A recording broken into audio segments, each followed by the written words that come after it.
करीब 2500 साल पुरानी बात है।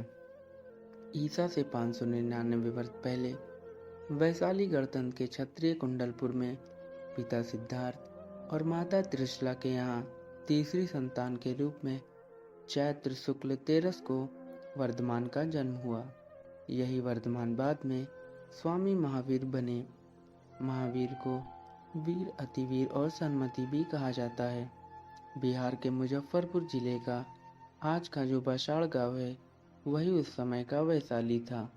जैन धर्म के 24वें तीर्थकर महावीर स्वामी अहिंसा के मूर्तिमान प्रतीक थे। उनका जीवन त्याग और तपस्या से ओतप्रोत था। एक लंगोटी तक का परिग्रह नहीं था। उन्हें हिंसा, पशु बलि, जाति पाति के भेदभाव जिस युग में बढ़ गए उसी युग में पैदा हुए महावीर और बुद्ध दोनों ने इन चीज़ों के खिलाफ आवाज़ उठाई। दोनों ने अहिंसा का भरपूर विकास किया। वर्धमान को लोग सज्जन श्रेयस भी कहते थे और जसस यशस्वी भी। वे किर्यात वंश के थे। गोत्र था कश्यप। वर्धमान के बड़े भाई का नाम था नंदीवर्धन व बहन का नाम सुदर्शना था। वर्धमान का बचपन राजमहल में बीता। वे बड़े निर्भीक थे।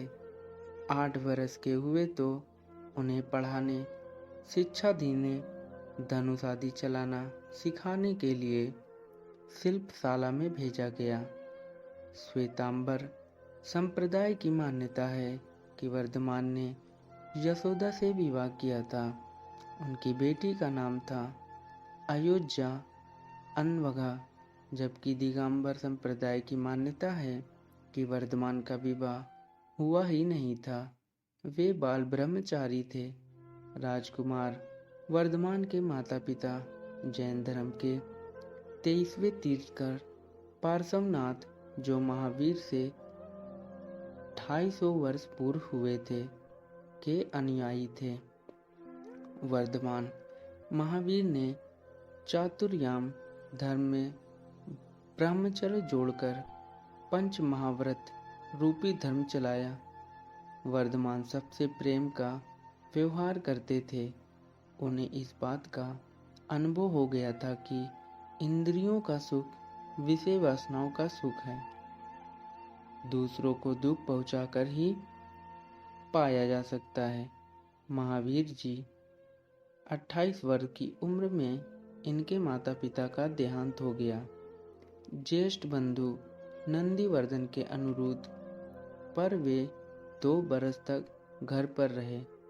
बाद में 30 वर्ष की उम्र में वर्धमान ने श्रामणी दीक्षा ली। वे समण बन गए। उनके शरीर पर परिग्रह के नाम पर एक लंगोटी भी नहीं रही। अधिकांश समय वे ध्यान में ही मग्न रहते, हाथ में ही भोजन कर लेते थे। गृहस्थों से कोई चीज नहीं मांगते थे। धीरे धीरे उन्होंने पूर्ण आत्म साधना प्राप्त कर ली। वर्धमान महावीर ने 12 साल तक मौन तपस्या की और तरह तरह के कष्ट झेले। अंत में उन्हें केवल ज्ञान प्राप्त हुआ। केवल ज्ञान प्राप्त होने के बाद भगवान महावीर ने जन कल्याण के लिए उपदेश देना शुरू किया।